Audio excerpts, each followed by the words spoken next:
Mondial 2-0-1-8, les Bleus ont des choses à se prouver, on peut et on doit faire mieux, reconnaît Didier Deschamps, après des débuts laborieux face à l'Australie, 2-1, l'équipe de France veut marquer les esprits contre le Pérou jeudi, 17h française, à Ekaterinbourg, et peut décrocher son billet pour les huitièmes de finale de ce Mondial 2-0-1-8.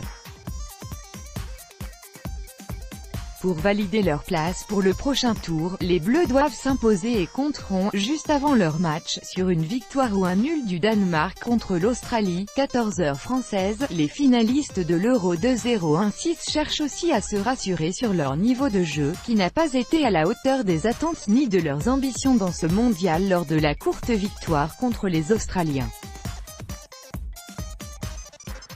Mondial, groupe C, France-Pérou. Copyright AFP, Laurence Lessahubadu. On est tout d'accord qu'il va falloir monter en intensité dans les courses et l'attitude de façon générale, a insisté le vice-capitaine Raphaël Varane 2 jours avant le match.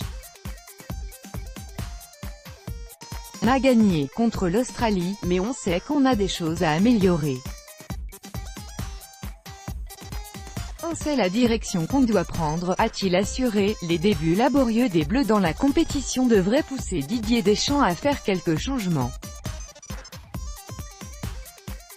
En attaque, le grand barbu Olivier Giroud pourrait ainsi retrouver sa place, aux dépens d'Ousmane Dembélé, pour la rude bataille qui s'annonce contre les Péruviens.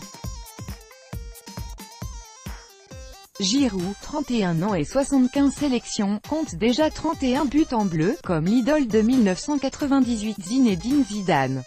En s'illustrant à Ekaterinbourg, l'attaquant de Chelsea pourra se rapprocher des 34 réalisations de David Trezeguet, troisième meilleur buteur de l'histoire en équipe de France.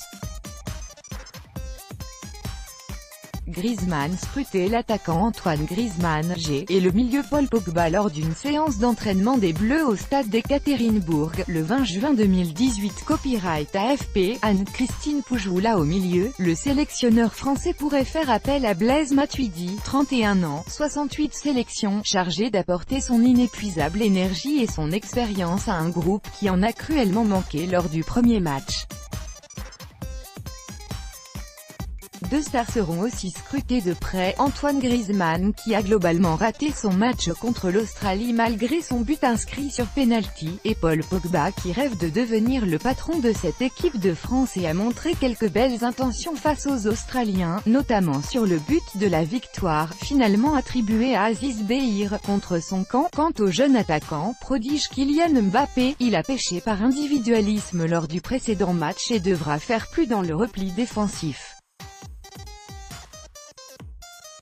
Le Parisien de 19 ans, pétri de talent, a d'ailleurs eu droit à une petite mise en garde de Raphaël Varane, qui lui a gentiment demandé de davantage fonctionner en groupe, ce qui est valable pour toute l'équipe. Pour un peu, on en oublierait presque que la France est en position favorable sur le plan comptable, en tête de sa poule C, grâce à sa victoire contre l'Australie, quand d'autres candidats au titre comme l'Argentine ou l'Allemagne n'ont pas réussi leurs entrées.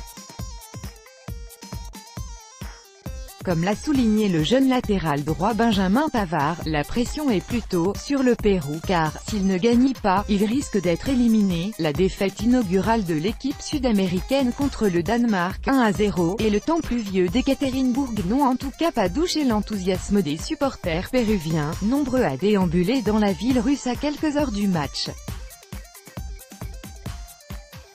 L'attaquant vedette du Pérou Paolo Guerrero lors d'une séance d'entraînement au stade de Khimki, le 19 juin 2018. Copyright AFP, Yuri Cortés côté tribune. La rencontre devrait d'ailleurs largement pencher en faveur des fans rouges et blancs, eux qui n'ont plus connu de Coupe du Monde depuis 1982 et sont venus en nombre en